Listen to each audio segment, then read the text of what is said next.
Okay, this is a demo of Mark II Rev 5. I'm setting this up in a friend's house, so this is just a temporary rig. I've got the box sitting here. All the power supplies are coming from one shared outlet, which is not the way I would normally do it. Normally I'd take the voltage, sense the voltage as close to the meter as possible, but this seems to be working. And we're in normal mode, not anti-flicker, so the kettle is taking its power in that way, and I've got normal selected here. Now this is the consumption meter for the house, and it's one of these modern ones that has a red and a green LED, and there's no activity there. Now if I switch over to, which suggests that we're working within the limitations of the meter, if I switch over to anti-flicker mode, which is here, as soon as I switch that, the kettle behaviour will change, because it will now get its power allocated in bigger chunks. So it's staying on for half a second at a time. This is the new anti-flicker mechanism which I put into Rev 5. So this is not seesawing the energy flow as much as it is in the previous one. It's not as much as in the 2 threshold setup. But if we look at what's happening now on the meter here, I hope this will come out, we're getting a green LED flashing on. It's coming on, off, on, off.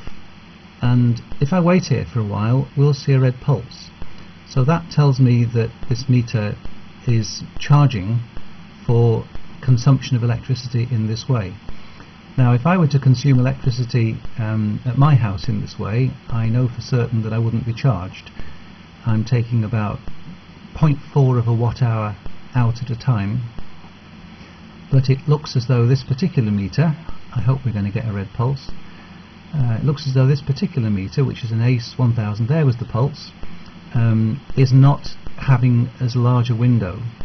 So I've got to make anti-flicker work on this machine, I've got to wind the limits down so that rather than regarding the window as 1 watt hour, it's somewhat less than that.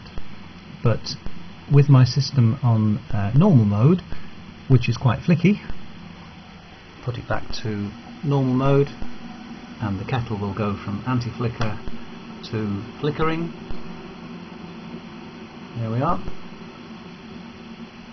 We go back to here, we'll find that the green pulses don't happen, and I'm pretty confident we won't see any red ones. So this is the first time I've come across this kind of meter which gives which has a window less than 3600 joules or 1 watt hour. I know other people have come across them. It's the first time I've come across one, but this is a practical demo of that kind of meter in place.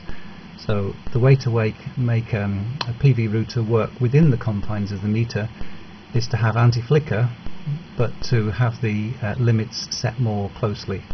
So in a conventional case you'd have to have the 2 limits set closer than 1 watt hour apart.